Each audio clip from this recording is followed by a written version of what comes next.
Boa tarde, presidente, boa tarde, meus colegas vereadores, o público que assiste, né, o pessoal que está no plenário também. Primeira coisa, eu gostaria de falar, assim, que para a gente que está numa nova legislatura, né, e almeja entrar na Câmara dos Vereadores, é sempre inacreditável observar a forma como acordos são desfeitos, assim, e como isso interfere no nosso trabalho na Câmara Municipal, né? Quer dizer que uma audiência pública, uma reunião com o Conselho Gestor, a recepção do secretário em 3 dias, isso de maneira nenhuma favorece o pleno esclarecimento do projeto, de maneira nenhuma esclarece a possibilidade da gente fazer o debate, ainda que esse PL esteja sendo discutido há algum tempo, né? A gente sabe que vamos ter substitutivos, que vamos ter mudança nesse PL, e a gente não tem nem previsão de quando a gente vai receber esse substitutivo. Então, é sempre muito difícil a gente, com esse método, a gente conseguir fazer o debate que a gente almeja fazer com a população, com a sociedade e com a própria casa aqui, sobre os PLs. Né? Então, novamente, a gente vem fazer uma reclamação aqui sobre o método, né, de discussão dos PLs, especialmente os PLs que vêm do Executivo. Né? Então, é muito triste. Agora, quanto ao mérito do projeto, eu queria muito fazer uma reflexão aqui com meus colegas na Câmara, porque a história de São Paulo ela tem sido constatada como uma grande marcha rumo ao desenvolvimento e à riqueza. Não é à toa que na nossa bandeira, na bandeira da nossa cidade, além de um brasão de armas, a gente tem uma frase que diz: conduzo, não sou conduzido. Só que esse mito, né, a mitologia, né, dessa frase, dessa bandeira, dessas armas, ela esconde, né? Ela esconde os assassinatos, a exploração, a expropriação dos povos indígenas, a escravização dos negros, que sempre contou com a associação do poder público. Antes com a coroa portuguesa, depois com o Estado brasileiro independente. Essa brutalidade, né, sempre escondida, ela está vindo à tona, graças à denúncia constante dos movimentos sociais, que confrontam a imagem dos bandeirantes, dos jesuítas, como os grandes heróis, fora de questão, e expõem o seu lado escravocrata, o seu lado cruel. A gente revê os pontos da história para tentar construir hoje um mundo menos brutal. Isso é essencial. E isso passa também para a gente refletir nessa casa sobre como a violência racial, violência de classe, se reflete nas políticas públicas e na legislação que a gente faz hoje. Se o objetivo nosso aqui, dos vereadores dessa casa, é enfrentar essas injustiças sociais, enfrentar o racismo, é bom a gente se preocupar com isso. Porque como dezenas e dezenas de dados, de estudos demonstram, a história de dominação racial e de opressão de classe da população brasileira, da população negra, da população indígena, da população pobre, para extrair riqueza, não parou com a abolição. Ela apenas sofreu constante atualização, né, para permanecer viva. E com muito floreio, inclusive, que a gente vê. Né? E isso, sim, isso tem a ver com a discussão que a gente está fazendo aqui hoje. Tem a ver com a Operação Consorciada Urbana da Água Branca. A história da cidade de São Paulo é marcada por planos desse tipo, de desenvolvimento urbano. E esses planos de desenvolvimento sempre têm constituído um eixo central: expulsar a população periférica, especialmente a população negra de seus territórios, apagar a sua história, banir as pessoas e enriquecer uns poucos a partir disso. Há uma promessa de que esse projeto leve desenvolvimento para a área que se circunscreve o perímetro. Porém, essa promessa de desenvolvimento não é diferente, não é nenhuma novidade.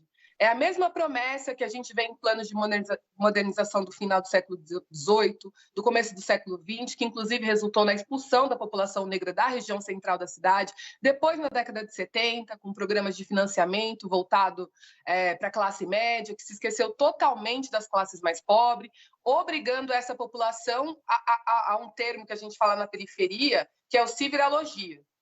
Construir através de autoconstrução, longínquas, sem infraestrutura. Então, se a gente for ver do ponto de vista de quem sofre as consequências desse tipo de desenvolvimento, e não das empresas e poucos que se beneficiam dele, é hora da gente se perguntar: que desenvolvimento é esse? É desenvolvimento para quem? E eu começo dizendo que o desenvolvimento que se dá apenas sobre o solo não é desenvolvimento nenhum. Desenvolvimento tem que se referir a pessoas. O desenvolvimento que diz respeito apenas a obras grandiosas, a capital especulativo e a desenvolvimento não nos interessa. E não devia interessar a ninguém. Está levando a nossa humanidade à extinção. É sobre esses pontos que a gente precisa tratar e discutir a política urbana. É sobre isso que a gente precisa falar na Operação Consorciada. A gente sabe que ela traz um texto sedutor, que promete levar infraestrutura para a área de incidência, mas na prática, a prática dessas operações tem mostrado que seu andamento sempre se resume à especulação e banimento. Até o presente momento, os programas de moradia que deveriam ser impulsionados pela operação estão estagnados. Já foi falado aqui hoje. Há uma morosidade injustificável para a construção das unidades habitacionais. E eu não estou falando da lentidão de meses, estou falando de uma lentidão de mais de 10 anos. Porém, a lentidão para construir essa moradia popular contrasta absolutamente com a velocidade espantosa para tirar as pessoas de suas casas, como ocorreu com as famílias da favela do Sapo, entre 2017 e 2011, que aguardam até agora o atendimento habitacional que foi prometido. Mais espantosa ainda é a velocidade com que ocorreram os empreendimentos imobiliários de moradia de alto padrão, que deram muito lucro, com um salto gigantesco de embranquecimento da população na área. Em um resumo, preto sai para o branco chegar, pobre sem casa, rico tomando sol na varanda. E tudo isso não se dá por uma intervenção divina, que quis assim, mas se dá pelo conjunto de ações e omissões que nós, do poder público, fazemos com esse tipo de operação.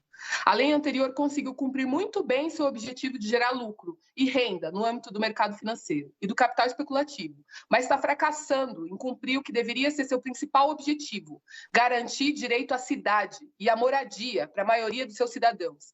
E agora não é diferente com as reformas do modo como estão se propondo. Resultam novamente em especulação e, mais uma vez, em banimento. O projeto que nos apresentam com a palavra destravar visa apenas ampliar o efeito de especulação, ampliar a especulação, reduzindo os valores de arrecadação, através de desconto, de outorga onerosa, de direito de construir. A gente tem que lembrar que aqui a gente está defendendo o interesse público, e por isso não há qualquer justificativa plausível para conceder tais descontos. Afinal, a gente já tem experiências na própria cidade de São Paulo demonstrando que essa prática não induz a dinâmica imobiliária. Então, por que tirar esse dinheiro que iria para obras públicas, para a população, e dar para empresas do ramo imobiliário? A Tecnisa, por exemplo, cujos luxos só cresceram a cada ano. E as reformas seguem na linha do banimento. Esse incentiva a especulação, sem mecanismos de garantia efetiva do direito à moradia, sem a garantia de proteção dos territórios de cultura tradicional negra, só reforçam o apartheid da nossa cidade. Até quando essa casa vai ser conivente com esse tipo de projeto de cidade?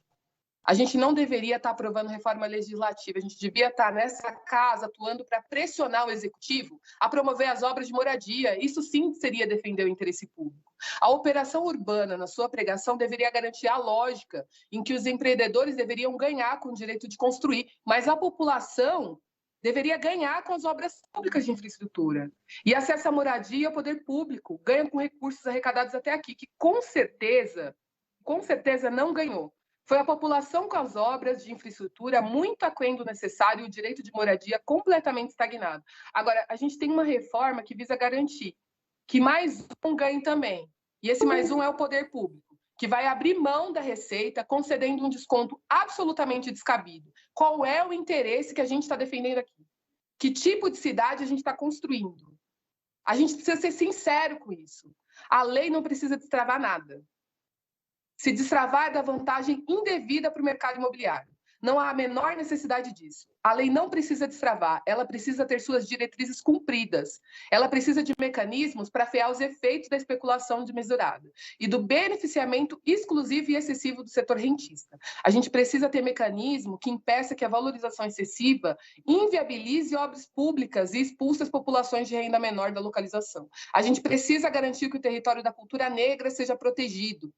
A gente precisa que as obras de drenagem prossigam, a gente precisa de mecanismos que aumentem a arrecadação e não que diminuam. A gente está sempre aqui o tempo todo falando que a gente gostaria de fazer um monte de coisa, mas que o governo não tem dinheiro. O executivo não tem dinheiro, tadinho. A gente precisa garantir que essa arrecadação tenha dinheiro para concluir as obras públicas de intervenção. E a gente precisa garantir o trabalho dessa casa, que essas obras sejam de fato realizadas. O que não aconteceu até aqui. Não tem sentido dar dinheiro para empresas gigantescas que vão muito bem, como a Tecnisa. A gente precisa de mecanismo que garanta uma cidade viva e para as pessoas comuns viverem, não apenas executivos, empresários, como ocorreu na Faria Lima. ela precisa ser cumprida no que diz respeito à construção das moradias sociais. Ela precisa de mecanismos que garantam que as obras públicas não sejam inviabilizadas aos territórios negros e sua permanência nos lugares que estão, a permanência das pessoas e da cultura da cidade. Até quando essa casa vai tolerar esses projetos seguirem expulsando? Já vou concluir, presidente. Até quando essa casa vai tolerar esses projetos seguirem expulsando negros e negras, pobres, periféricos, para fora de suas casas, do seu território, da sua cidade? O plano é empurrar essas pessoas para onde? Quando o executivo vai parar de jogar responsabilidade para a esfera privada de problema que nós deveríamos resolver? Porque a esfera privada é muito eficiente, sim, mas para gerar lucro. E nós não deveríamos ter a lógica de gerar lucro. Isso sim deveríamos deixar para a esfera privada. A lógica aqui, nossa, é de garantir o direito da população para as pessoas. A gente ainda vai continuar debatendo esse projeto. É muito triste que a gente faça isso em apenas 3 dias, continue debatendo esse projeto em apenas 3 dias e sem a participação popular. É isso, presidente. Obrigado, vereadora.